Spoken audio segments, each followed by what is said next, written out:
বর্তমানে অ্যারাবিক ফুডটা আমাদের দেশে বেশ প্রচলিত। মিডল ইস্টের এই খাবারগুলো খুবই সিম্পল হয় এবং অল্প কিছু মশলায় ওরা রান্না করে, কিন্তু খাবারের টেস্টটা অসাধারণ থাকে। খাবারের আসল টেস্ট নিতে হলে অবশ্যই মিডল ইস্টে ঘুরে আসতে হবে। আসসালামু আলাইকুম ভিউয়ার্স, ইটস এন্ড ট্রিটস থেকে ইমা জাহান। আজকে নিয়ে এসেছি আফগানি পোলাও। রেসিপিটা খুবই সহজ, অনুরোধ থাকবে স্কিপ না করে পুরোপুরি দেখার জন্য। আফগানি পোলাওয়ের জন্য সবার আগে নিতে হবে ভালো মানের চালটা। আমি এখানে ফরচুনের চালটা ব্যবহার করেছি, বাসমতি চাল। 2 কাপ চাল নিয়ে আমি ভালো করে ধুয়ে ভিজিয়ে রাখবো প্রায় 4 ঘন্টার মতো।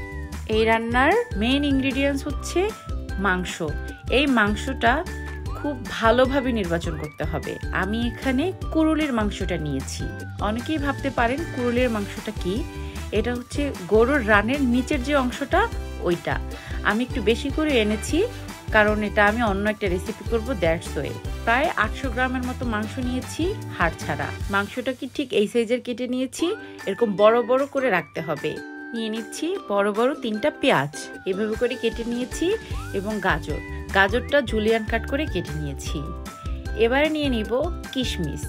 এই কিশমিশটা ওরা ব্ল্যাকটা ইউজ করে, বাট আমার কাছে ব্ল্যাকটা ছিল না, আমি এই কালারটাই নিয়ে নিয়েছি।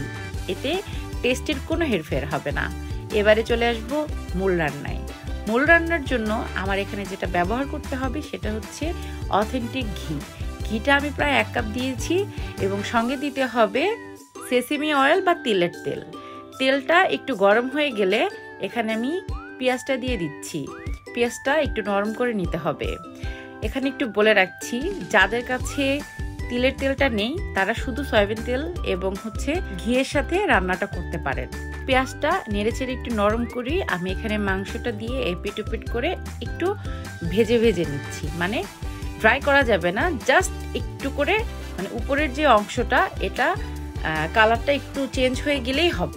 অ্যারাবিক ফুডগুলোতে ওরা মশলা এতটাই কম ব্যবহার করে যে আসল যেই মাংস বা চালের যে ফ্লেভারটা ঠিক ওটাই পাওয়া যায়। নেড়েচেড়ে আমি এখানে দিয়ে দিচ্ছি 1.5 চা চামচ আস্ত জিরা। এখানে আস্ত জিরাটাই ব্যবহার করতে হবে। এরপরে দিয়ে দিচ্ছি 2 চা চামচ লবণ। হালকা করে একটু মিশিয়ে দিব যেন মাংসের গায়ে সব মশলাগুলো একটু একটু করে লেগে যায়। ভালো করে নেড়েচেড়ে ঢেকে রান্না করব মিনিট 5 মতো। এই রান্নাটা অবশ্যই স্টেপ বাই স্টেপ ফলো করবেন, না হলে কিন্তু পারফেক্ট হবে না। কারণ রান্নার কিছু বিষয় থাকে যেগুলো খুবই সেন্সিটিভ। রান্নার মশলা দেওয়া, সঠিক মাপে মশলাগুলো অ্যাড করা, এবং স্টেপ বাই স্টেপ প্রত্যেকটা জিনিস যদি আপনি ফলো করেন তাহলে দেখবেন আপনার রান্নাটা পারফেক্ট হবেই। আমি এখানে অ্যাড করছি গরম পানি। গরম পানিটা এমনভাবে অ্যাড করবেন যেন মাংসটা পুরোটা ডুবে যায়। এরপরে আমি এটাকে ঢেকে রান্না করব প্রায় 2 ঘন্টার মতো। চুলার আঁচটা মিডিয়াম হিটে রেখে ভালো করে ঢাকনা দিয়ে ঢেকে 1.5 থেকে 2 ঘন্টার মতো রান্না করতে হবে। আপনাদের হাতে সময় না থাকলে আপনারা 1.5 ঘন্টার মতো চুলায় দিয়ে রান্না করতে পারেন। আমার হাতে সময় ছিল, আমি প্রায় 2 ঘন্টার মতো দিয়েছি। আর এই মাংসটা রান্না করতে অবশ্যই প্রেসার কুকারটা ব্যবহার করবেন না, তাহলে কিন্তু এটা টেস্ট অরিজিনালটা আসবে না। আমি প্রায় 1.5 ঘন্টা পরে এসে দেখেছি যে আমার মাংসটা কতটুকু সেদ্ধ হয়েছে। দেখতেই পাচ্ছেন চামিচটা যখন আমি দিচ্ছি একদম অনায়াসে কিন্তু মানে মাংসের ভিতরে ঢুকে যাচ্ছে, তাহলে বোঝাই যাচ্ছে যে আমার মাংসটা একদম পারফেক্টলি কুক হয়েছে। বাট এটা আমি আরও কিছুক্ষণ রান্না করব, আমার জন্য পারফেক্ট। বাসমতি চালটা ধুয়ে ভালো করে ছেঁকে নিয়েছিলাম। এবারে আমি এটাকে আস্তে আস্তে করে দিয়ে ছিটিয়ে দিয়ে দিব। বাসমতি চালটা আমি আগে থেকেই প্রায় 4 ঘন্টার মতো ধুয়ে তারপরে ভিজিয়ে রেখেছিলাম।